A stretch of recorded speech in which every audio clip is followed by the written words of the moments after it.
Tell me something about Donald Trump that we don't know. He's a man who has a tremendous amount of empathy. He kind of self-regulates that a little bit in the public eye. You know, I remember a staff member, his family, a drunk driver had hit his car. So we were in the Oval one night, it was late, 8:30, and we were talking about this, and the president goes, "Let me just buy you a new car. Let me buy your family a new car." Or we'd be in a hotel going through a back kitchen, and he would just stop where the cooks are, and he'd pull out his money and he'd, give them each $100 bills. All right, guys, good Friday to you. Like it's been since January 21st. A crazy day after another crazy day, stuff getting done. I mean, think about this week. The White House Correspondents Association, Macron, Stammer from England, Zelensky. I mean, what a week. Cabinet meeting. I feel like I walk away from the TV ever, I'm in trouble. But today, guys, a conversation, when I say you won't see it anywhere else, it's not even close, because these two guys don't do interviews. They don't talk about this stuff. But because I worked with them and I know them, I have two key critical people from Trump's administration in the first term with us today to talk about Donald Trump in a way that I get asked about all the time. What's Donald Trump really like in person? What's something that we don't know about him? Derek Lyons was the staff secretary. So when you see that person now standing behind Trump, heading the executive orders, that's all run by the staff secretary. I'm going to ask Derek what that job is like. And then Jordan Karem was the director of Oval Office operations and the personal aide to Donald Trump. He was the first guy that saw him every morning and the last guy that saw him at night. He was the person, if you wanted to know if the president was in a good mood or if it was a good time to come over, you called Jordan Karem. He traveled with him everywhere. He made sure all of his visits and his meetings were up to date, ready to go, coordinated everything for him. Unbelievable. And what you're about to hear is a conversation that no one else will bring you. Trust me when I say that. You're going to learn a lot about Donald Trump, the man. The three of us are going to get together and have a fun conversation. Also, today is Friday. My free newsletter, SeanSpicer.com. Go check it out. It's free to sign up. I love you. I have good VIP members. And by the way, we've got some great exclusive videos coming out this weekend. So if you're watching this on YouTube, hit the notification buttons, because I got some things that we didn't get to the show this week that I'm putting out over the weekend. Hit the subscribe and notification button. Share it. Last week's on Lindy Lee went viral. And by the way, she is here on Tuesday to respond to me on why she's not a grifter and she thinks she's a real conservative. So be prepared for that next week. All right, I'm excited to bring in two former colleagues, Derek Lyons, the former staff secretary to Donald Trump, and Jordan Karem, the director of Oval Office operations and personal aide to Donald Trump. Jordan, Derek, good to see you. It's like a staff reunion.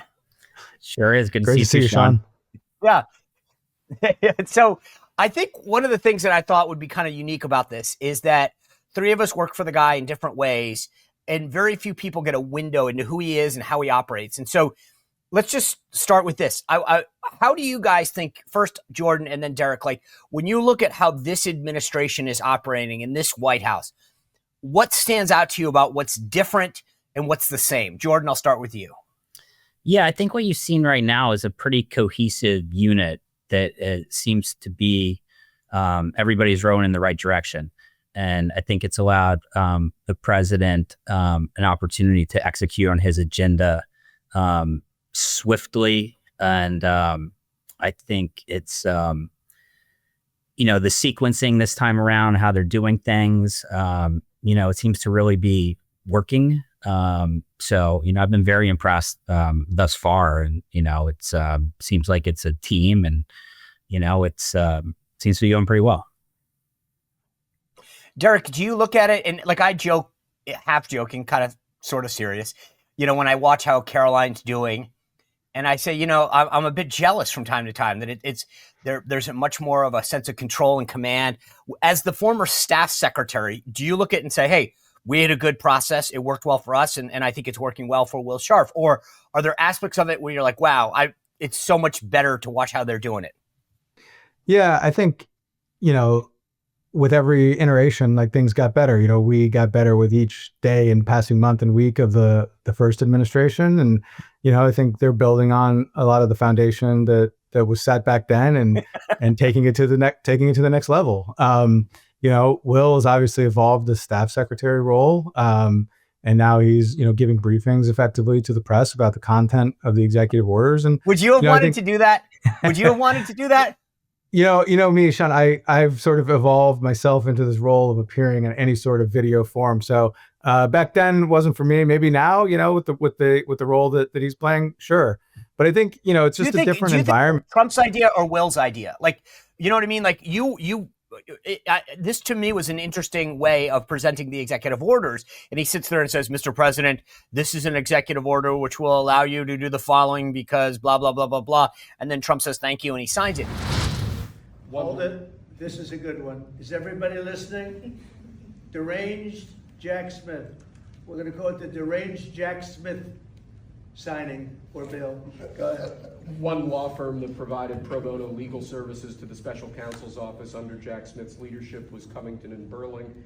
As a result of those actions, we're now going to be suspending and putting under review the security clearances for the attorneys and employees at that firm who worked with Jack Smith's team. Is that, you think, something that Trump wanted to do and said, Will, present this? Or do you think that the staff secretary's office said, hey, we have an idea to showcase how the executive orders? I think it was probably the president. I think the president saw Will on his feet representing him, in court over the last, 4 years, and felt like, yeah, I've seen this guy. I know he can present. I know he's smart. I have total confidence in him, and let's give him a chance. The president likes to let people shine around him as long as it doesn't, take away from his shine. And I think Will's doing a great job in that regard. He's, presenting the orders and giving, teeing up the president to deliver the message to the American people. Have you seen the memes where people have dubbed him, the AI memes, and it's like, Mr. President, this is an executive order that will ban skinny jeans and no longer be. And Mr. President, this next executive order will criminalize skinny jeans for all youth pastors everywhere in the universe. It says, quote, skinny jeans are not hip or fire or even rad, and they just simply look dumb. Like, I'm getting such a kick out of seeing those things on Instagram where they dub them over. It's like that. Remember when the House vote for Speaker was happening and they did those fake things where they made everyone talk to? I get a kick out of watching them now. I've no problem not being a meme, but I have to say some of those some of them are hilarious. They're a lot of fun. And I think Will, and my guess is Will gets a kick out of them too, because so far I think they're in good fun. Have you talked to Will? Do you guys trade notes? Yeah, before he went in, he touched base with me, I think, as a matter of like good due diligence. I've known Will for years. So oh, really? Will and we knew each other back during the first Trump administration, through the legal circles, and have stayed in touch, and watched him through his run at AG. And so, yeah, he reached out early on actually and said, what's the job like? And I kind of gave him my impressions of it. And then when he got the job, he said, I'd like to sit down and pick your brain. So we did that. And I sort of told him, the full panoply of things that he has to do. But I told him one important thing. I said, as much as the basics of the job will be the basics of the job, no one can tell you what it's going to be like to be staff secretary to Donald Trump, not me and not Rob Porter, because it is a role that he evolves. The president will slot you in to do what he would like you to do in that role. So I was different than Rob. Will's different from me. And the most obvious and evident example of that is the reading of the executive orders. But I know that behind the scenes, like the function, it's built probably 80% the same, but 20% of it is a new environment, because the players are different. The president is using his staff in new and different ways, and so the world has to change. Jordan, what about you? Did you talk to your successor in that role right now as director of Oval Operations, Oval Office? That's a mouthful. Oval Office Operations, OOO.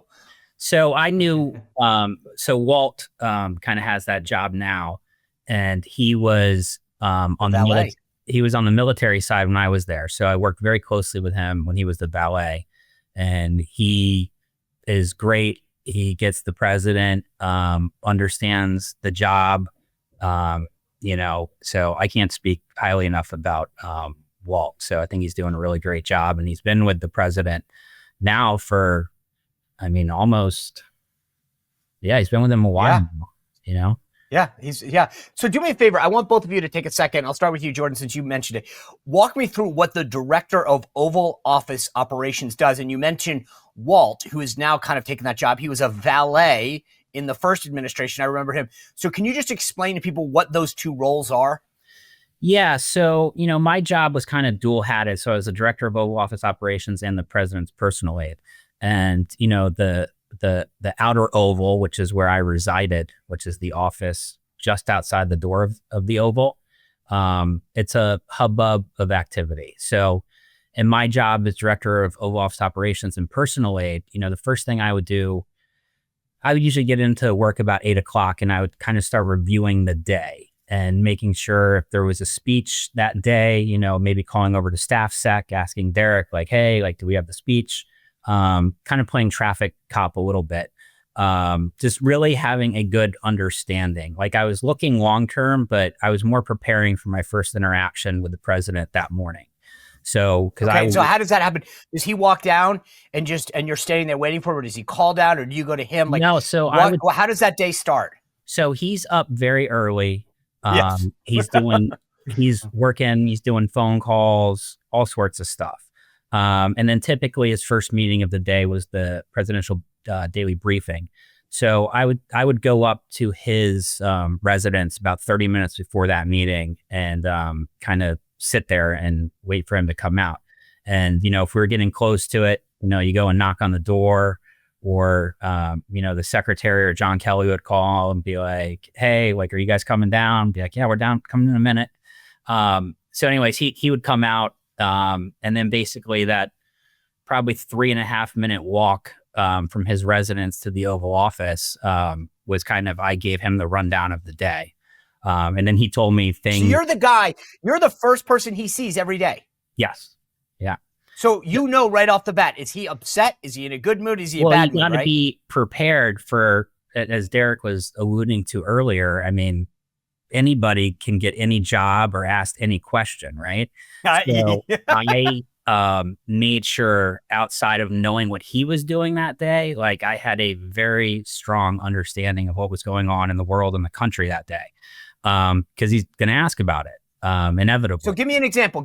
Like, you see him, he opens the door, you're waiting for him, and what's like one? I mean, you don't have to be. What do you think? Like, does he say to you, what happened in Rwanda last night?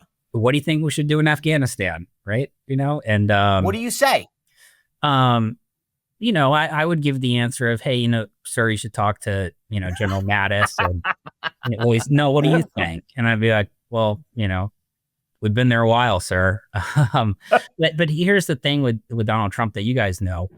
He respects everybody's opinions just the same. So whether you are the secretary of an agency, or you're the press secretary or director of Oval Office operations, or you're a cook in the back of a hotel, and he asks you a question, he listens. He wants the answer.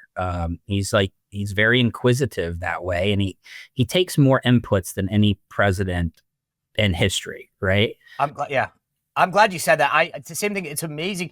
I loved at one point early on, he was hearing from the generals. You bring up like Afghanistan, and he literally said, get me a bunch of enlisted folks that have served in Afghanistan in the Roosevelt Room, and no generals allowed. And I just want to hear from these enlisted guys about their experience. I loved walking, before he was President Trump, I walked through at least 2 of his hotels with him, and just watching him interact with the staff. What do you guys think? What's happening? What do you think there? How come that painting isn't? I mean, like, he's so detail oriented and interactive with the folks. Derek, give us an example on your end. Like, what does the staff secretary do on a day-to-day basis? Yeah. So, I mean, our job is to, make sure that the paperwork that goes to the Oval Office is ready to go to the Oval Office. So we spend our days coordinating executive orders and presidential memoranda, letters to foreign leaders, speeches, you name it, anything that's sort of press releases, anything that's got like a big, public facing impact other than the tweets at back then. And so, and that's our job. Now the truth. That's our job, is to sort of make sure that paper was ready for him, so that if we put it in front of him, we could tell him what it is, we would brief him on it, and he would know that it was ready to sign and ready to go for him. So, that's the core of our job. I always say we looked at it through legal, policy, and political lenses to make sure that those sort of 3 bases were covered for him, and then present it to him. obviously that puts you in the room with him quite a lot, and you end up, taking on direction back from him. Tell so-and-so to do such and such, or tell so-and-so to come see me about X, Y, or Z. And then he also asks you, and I could tell, the President Trump is an amazing reader of people, an amazing reader of body language, an amazing reader of just, that energy that you're putting off.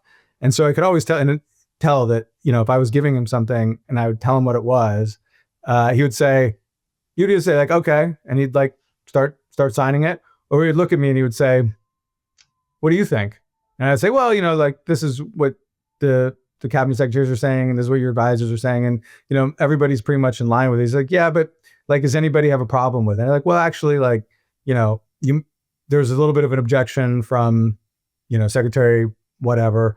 And, but we worked it out. And he said, have that person call me. I want to talk to them about it. I want to hear what they have to say about it. Or, maybe we need to convene a meeting about this. Like, have these three people, let's set it up. And, it was always just a read that he had. He could always just tell if something was a little bit, a little bit askew.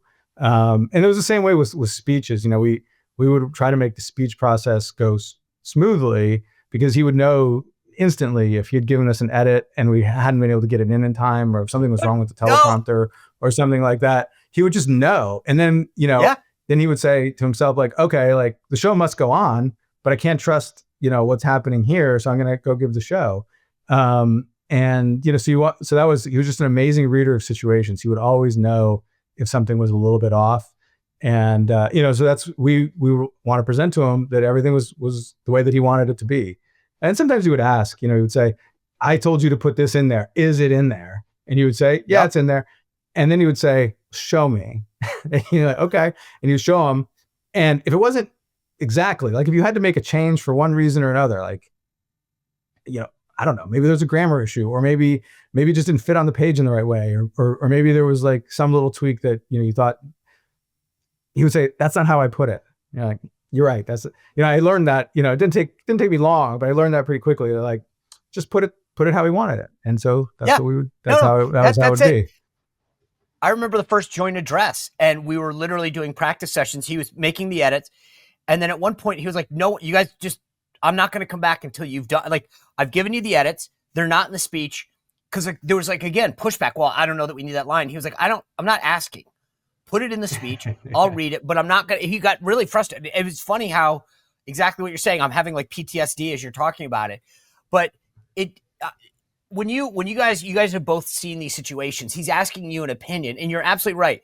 The thing that I think most people get wrong about him is that he actually is more solicitous of opinion than most people, right? Normally the opinion, the decision gets put in front of Mr. President. Everybody agrees on this. Please sign the thing. And to your point, Derek, he'd say to me, so what is everyone saying? And I said, well, it's most part, but here so-and-so doesn't. Did you ever get crossways with like the chief of staff or whatever? It was like, why did you tell him that there were 5 people who opposed this? Because now you just slowed the train down, Jordan? Well, I think, when I was there was a really good group that were around the president, right? Derek and Johnny DeStefano and Sarah Sanders and, you when you were there. And a couple other folks, there was a core of like 8 to 10 of us. And I would say philosophically, we all kind of thought the same way, or at least would answer the question the same way. If it got posed to us. And I think the other thing we did, which is, kind of showed our level of teamwork, was if he talked to me in the morning about a press issue, right, I would call Sarah and be like, hey, Sarah, he's talking about this. Or, if he wanted to do something, I'd call John Kelly and be like, hey, this came up. Or, Derek or Johnny or Stephen Miller would come up to me and be like, hey, he's asking about this. So when you see him next, he's probably going to ask you about it.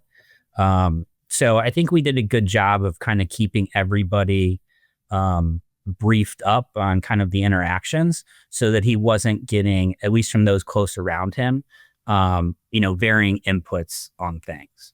But that being said, he can suss out if you're not giving him what you think, right? And right. As he did with me with Afghanistan, right? Like, I don't want to be responsible for like giving the wrong information on Afghanistan, but he's like, I want to know what your opinion is. Like, tell me. And if you don't Like he'll keep asking until you give him your opinion, right? But did anyone ever say to you, "Hey, Jordan, what did you just do?" I mean, like, I agree with you 100%. He'd say to me, "Sean, don't you think this?" And I'd be like, "Well, actually, that's the Secretary of Treasury." And he'd be like, "Yeah, so what? But what do you think?" And I think that I was always afraid of getting crosswise with the subject matter expert or the department or the cabinet secretary. And it's like, okay, well, you asked my opinion. I'm going to give it to you. Did anyone ever say afterwards, like, Jordan, what are you doing? Like that's not your place and you screwed it up? I did not have that happen. So really? I don't think so. Derek, how about you? You know, there was one, I can think of one time, wasn't the chief of staff, but it was, it was some folks, it was it was issue on vaping products. And, I just had an opinion that, we needed to talk about it a little bit more because there were some considerations that I felt like hadn't been addressed. But I felt like that was my job. I mean, people weren't thrilled about it. They had to go and, have a meeting about it.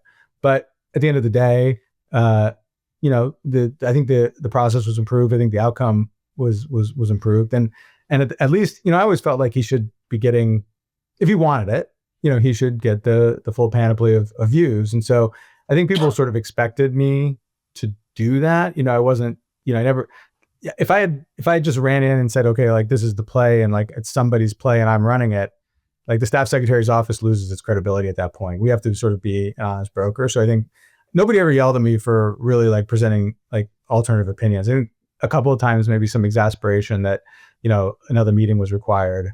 But again, that wasn't, I always say that's not because of anything I did. That's the president wanted that meeting. If he had been satisfied that he had been properly staffed and briefed, there would be no meeting. So those were the types of things that, I think would sometimes happen. But I can't remember a time anybody pulled me aside because either we had baked it beforehand and it was fine, or it was him and not me who had said, I want to hear more about this. For the most part. And I would even tell, if I had a conversation to him that was relevant to an agency, like I would sometimes talk to the cabinet secretary and be like, hey, this is on his mind. And I can tell you a funny story when we were in Finland for the Russia-US summit with President Trump and Putin. And, Finland, we're there in the summer, they're not really known for their air condition. The boss's room was pretty hot. Like the military guys had jerry-rigged like some air conditioner in there.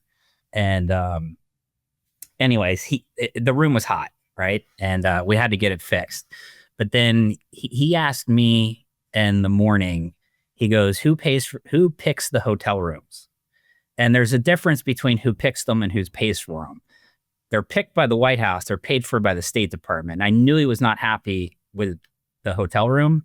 So I was like, well, the State Department, sir. And he was okay. So later that day, him and Mike Pompeo, they're riding back from a meeting. Oh, I know where this is going. and we all walk up together. The president goes in his room. Secretary Pompeo, I grabbed him. I was like, hey, sir, I just need to tell you something. He was asking about who pays for the hotels, who picks them. I said the State Department. And he was like, that's funny. On the car ride over, he asked me the same question. I told him, you pick them. I was like, touche. How did that end up? Touche. Oh, wait. Did he bring it back up again? No one brought it back up again. When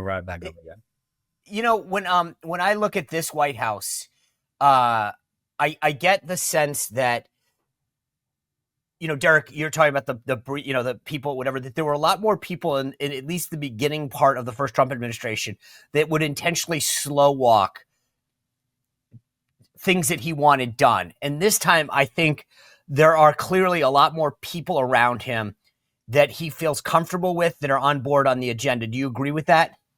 Yeah, I think he's definitely got a lot of people around him who he's more comfortable with, people that he's been with throughout for almost in some cases a decade. So there's no sort of in the getting to know you period, or right. Does he said this? Did he mean that, or do we need to talk to him about it again? They've seen him, they've talked to him a number of times, they've seen him execute. So it's that sort of get to know you phase, that learning curve.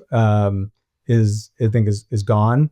And I think that, you know, he's been, you know, he's been clear about what he wants to do for, you know, now, you know, 8 or 9 years. And so it's much easier, I think, for people to execute. Plus, people, you have to remember there's like a different political environment as well.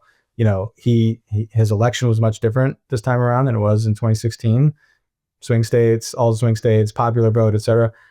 Both houses of Congress are in not only in Republican hands, but in the hands of Republicans that he created in many ways. So it's just there's no sort of friction there. The people around him are people he's been grown comfortable with. They know when he's serious. They know when he's feeling things out. And so, you know, it's just there's just much less friction in the environment. I don't think it was a lot of bad faith. I mean, there may be some bad faith back then by people who, you know, had different agendas. The agenda has been moved. He's got control of the agenda. But I think the biggest feature is just the friction's gone. There's a comfort level, and there's a political environment that allows for that train to move forward. You know, I want to ask you the same question, Jordan, but as a guy who was there, like literally the first person you saw in the morning and outside the Oval every day, I think what Derek said is so telling, right? You mentioned Walt, the Nolta, the guy who was his valet and has been with him now, you know, literally, I guess, about a decade. And some of the other cabinet members, even Caroline, she was there during the campaign and a much, you know, and it served him in the first administration. How much, like, just as you look back and observe this, does that count for the success that they're having, those personal relationships? Because would you be the guy that would say, hey, I know you really don't know him well, but don't, like, did you have to give advice to people as they met with him? Like, please don't go in there guns a-blazing, he'll shoot you down. Because I feel like now you watch that cabinet meeting they had earlier this week, there's a sense of comfort that just didn't exist. I mean, I think you guys said it, but it was like we were still get to know each other. This time it's like a reunion.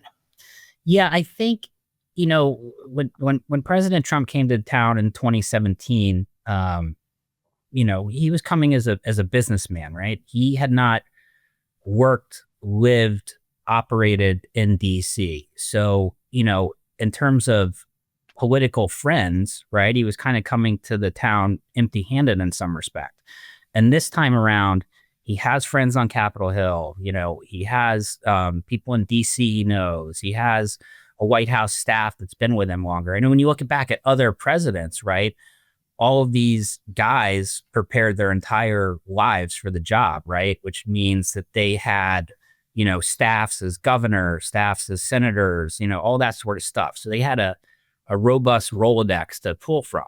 And this time around, he has that Rolodex, right? So if you walk in there and you're talking about jobs, about people to hire, he's going to know the people. You know, last time around, you know, I think he kind of took people's advice and opinions, but he like actually knows these people this time. So he's able to pick the folks that he wants. And back to what I said earlier, you know, this team is clearly rowing in the same direction. And I think Susie Wiles has done a tremendous job.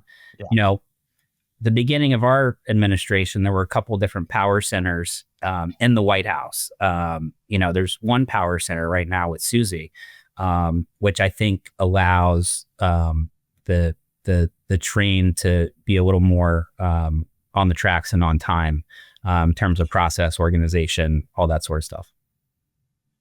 A lot of people wonder, I mean, I get asked all this time, like, how little does that guy sleep? Because it seems like he's up late and up early. Jordan, is that something that, like, you were shocked by? How true is it in terms of your interactions? That's probably the guy you saw him last and then first. No, he's a workhorse. You know, he doesn't stop, and it's a challenge to keep up with him. Even, you know, I think then I was the spry age of 34, but he would often run circles around me and, you know, having to keep up with him. But yeah, no, he's up early in the morning, and, you know, same thing late at night. You know, Air Force One has a bed on it, right? And if I was the president, yeah, I would have spent a lot of time in that bed on all of these long flights we're doing around the world. President Trump never went in that bed once. Are you kidding me? I think that's right. And it's not just any bed, right? It's it's nice. his exact bed. It's the same bed he sleeps in at the White House, is my understanding. I actually I've been in the bedroom. I just never actually thought to ask if he was. I mean, believe me, there were plenty of times when you just get hauled up to the cabin. I never thought about that. I didn't really see him sleep, but I never thought he wasn't because I didn't have eyes on him the whole time. No, and it was the airplane is a nice escape for the staff because when you get on the plane, everybody you need to talk to is there, right? So you're not having to do emails, calls, right? Like it's a peaceful experience on some level, and because he never, he was kind of working most of these flights. You couldn't necessarily just go find a corner and go sleep for 12 hours because you might get called up or something. But yeah, no, he's a charger for sure. Derek, one of the things, Jordan brought up power centers, and you think about the last cycle, the last term, you had like Reince or General Kelly or whoever at the head, the chief of staff who held that office. Then you always had Jared Kushner and sort of Ivanka doing their thing, and then for a while it was Bannon, whatever. Okay. This time, yeah, I think Jordan's right. You got Susie Wiles running the show, right? But you also have Elon. And I guess so if you put your staff sec hat on and he's doing the Doge thing, is that a problem? Or is that like, hey, we just have to, as long as we're in the loop, we can manage it? Yeah, I think the latter. I think Jordan's right. Susie's done a great job as chief of staff, and not surprised given the president's known her and put his faith and trust in her, for almost a decade. I mean, she won Florida 3 times for him. 2 of them were very difficult. The last one was, wasn't a swing state anymore, but it's because of what the work Donald Trump and Susie Wiles had done over the last decade. I think with Elon, I think you treat him, not that differently, right? You just know that you have to go fast because he's got the ear of the president. If he wants to move on something, you move it. But we did that with a lot of stuff. If there's a bottom up process. Staff has ideas for policy, so they work on policy, they work on EOs. You circulate it through the building, through the cabinet. Check the boxes, make sure that it's right for the president. And then ask him if he likes it. So that's a bottom up. Top down process. The president says we're doing X, Y, and Z. You run as fast as you can to get that done, get it through legal process, get it through policy process, do your political checks. I think, with Elon, you treat it like it's coming not from the top itself, but like it's a push down. It's sort of like if Reince had said something or Jared had said something, like we're doing this, you sort of think like, okay, like this is at one level above me, like this is a priority, and you start to execute on it, but you still run those checks, and you still, and it's still ultimately presented to the president as, this is something you want to do, and here's what it does, and here's what we expect it to accomplish, and here are the here's some of the, the consequences, and this is how we plan to deal with them. Those are the things that he wants to know, and I think you still do that. And my understanding is, Will is still doing that process. I mean, you just do it faster. And you put it to priority number 1 instead of priority number 3. We all have to prioritize things. So the media loves to make this big issue how long Elon's going to last and whether or not. And so far, I mean, everything that I've seen publicly and what I get privately is that Trump actually enjoys what Elon's doing and kind of sees him as a heat shield. If you got asked that question, Jordan, like, okay, does Elon stick around? Is he here on, let's say, January 1st, 2026? How would you answer that? Is Elon Musk around on January 1st, 2026, still doing Doge? So the retention rates are substantially higher thus far. 1 month in. Well, but I mean, look at Susie, right? I mean, he became Donald Trump's campaign manager in 2022.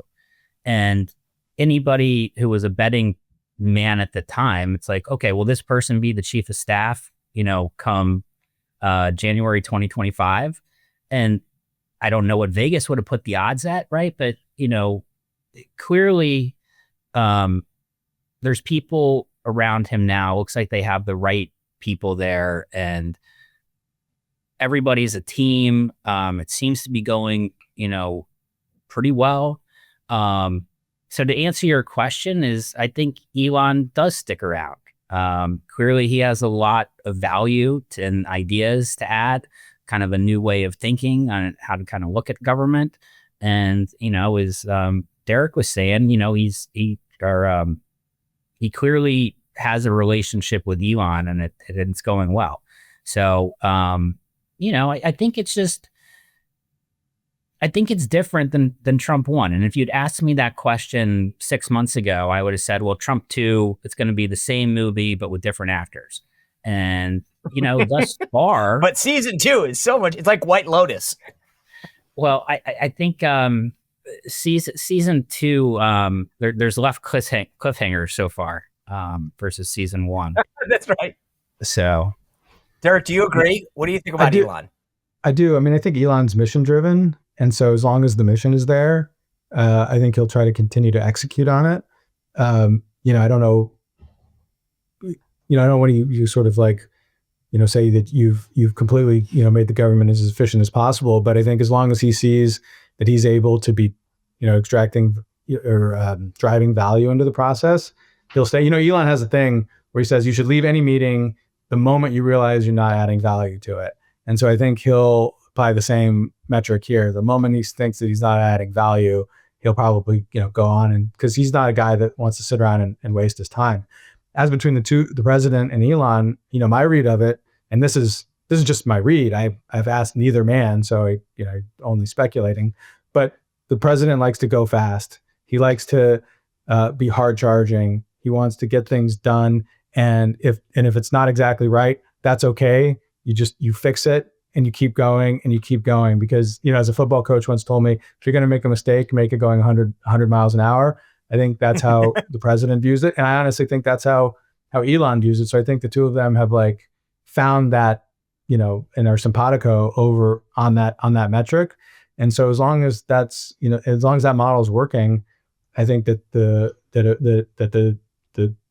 team will go forward. And, Elon is being, he's put himself in the role of staff. He's an important staffer. He's clearly very close to the president, but he's yet to get out in front. And the president is still quite obviously in charge.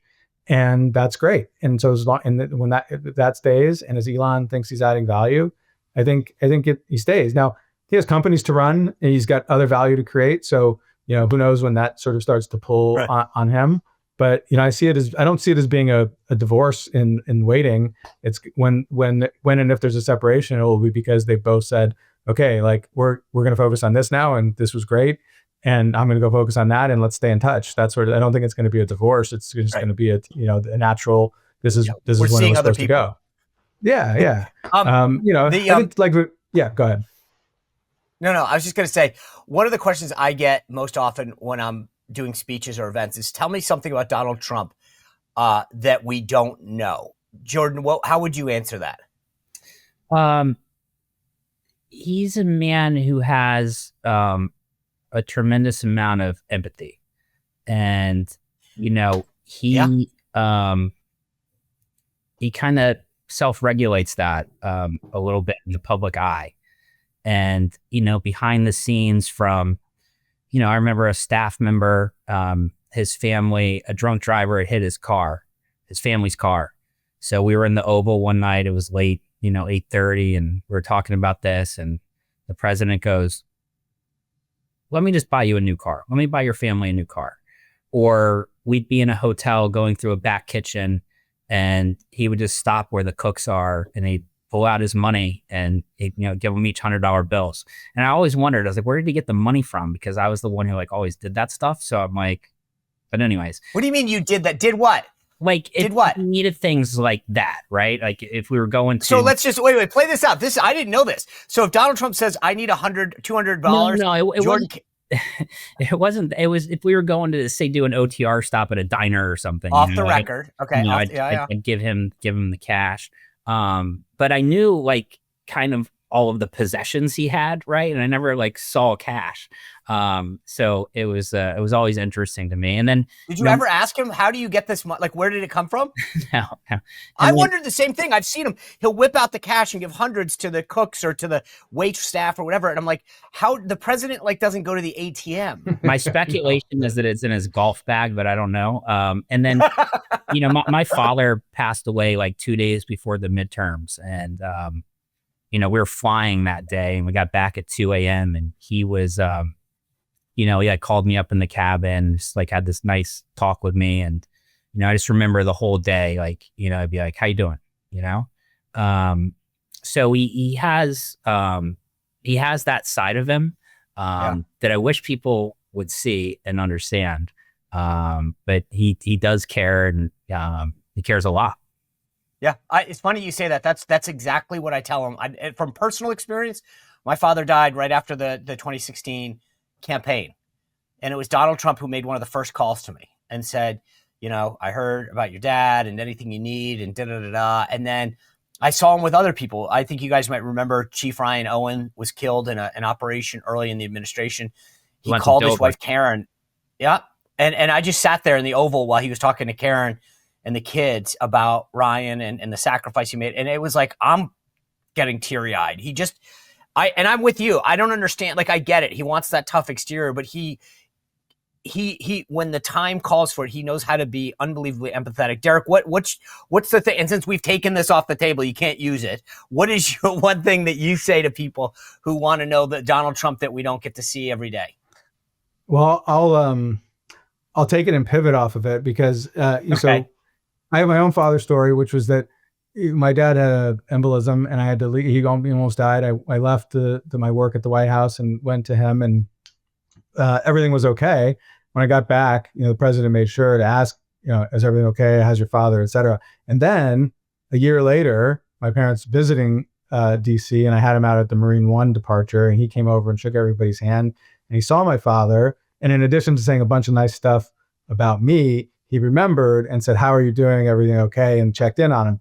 Now, so that goes to, it's not just the empathy, but it's the memory. The man's memory is unbelievable. And I always say, it's not like he remembers everything at every instant, but he never forgets anything. He remembers the stuff in the moment that he needs to know in that moment. So I told Will this, I said, if you ever think that he told you to do something and he forgot about it, that's wrong. He's never forgotten about it, and is just waiting for the moment to ask you about it when he cares about it again. And he will care about it again, and you will need to have an answer for it, because the chances that he forgot or he moved on are approximating zero. And he would just circle back to think. And one time he even, after I took over, sorry to lengthen the story very quick, but one time after he took over, he said, I gave your predecessor an article and I told him to do something about it. And I don't think it's been done. He kind of said it like it hadn't been done. But anyway, he said, I don't think it's been done. And do it. And then I had to actually go back into our files and look for this specific article that he had indeed given, and it had a task written on it. And there were still some loose ends that needed to be done on it. So that's the level of memory that you're dealing with. And so that's the thing I think people may not know is that, yeah, he's sharp. Yeah, he's a tough negotiator. Yes, he's a great communicator, but he never forgets. He never forgets anything. The funny thing is, I 100%, that's a great one, because you're right. Not only that, when you ever get into a sports story with him, he's like, there was a tennis match in 1978. It was Love 40. It goes to deuce. And I'm like, or like a golf thing. He's like, so-and-so was on the boxing, golf. Like, he has this vivid memory of every moment. And you're right. I keep remembering things. All right. I want to do 2 quick questions with you guys both, because this is the other thing I get asked, and I want your take. What was the coolest thing that you got to do at the White House when you worked for Donald Trump, Jordan? Oh, hands down, it was being in Windsor Castle and playing with the Queen's corgis. That was the one time I've never gotten jealous of anything since I left the White House. But when I saw you guys over there, I was like, if I could be back for one day, that was it. Why was that cool? Well, they broke.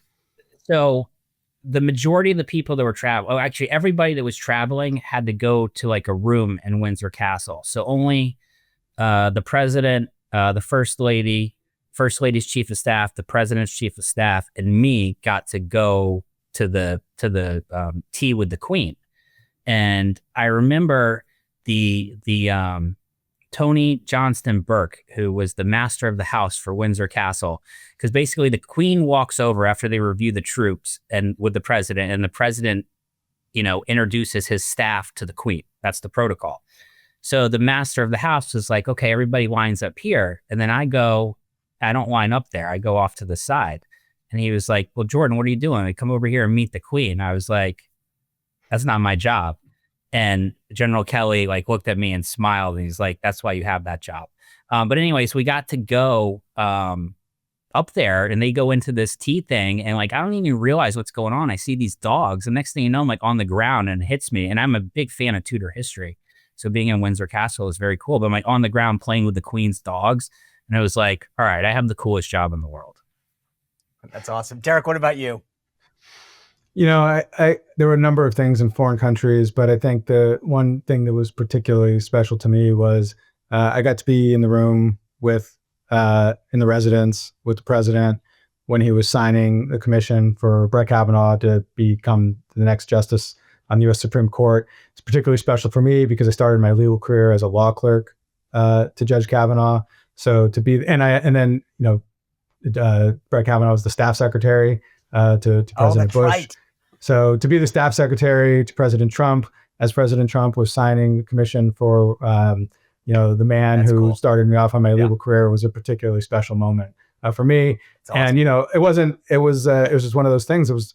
That was my job. So that, unlike Jordan, that was my job, and I got to be there and do it. And, so it was one of those things where it just sort of naturally happened. Awesome. And, it's created a lifelong memory for me.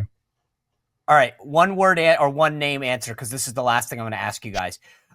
Who was the coolest person that you got to meet while you were there? Jordan, give me a name. And I can't say Sean Spicer? Well, you can. No one will believe you. Okay, Donald Trump? No, it's got to be Kim Kardashian.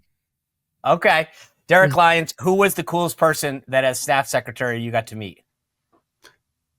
I got to meet Kim Jong-un, so that was kind of cool. Hey, but not a lot of people. We didn't have a lot of exchange. No, I think, I would say that was pretty spectacular. So I'll end with that answer. Yeah. Okay.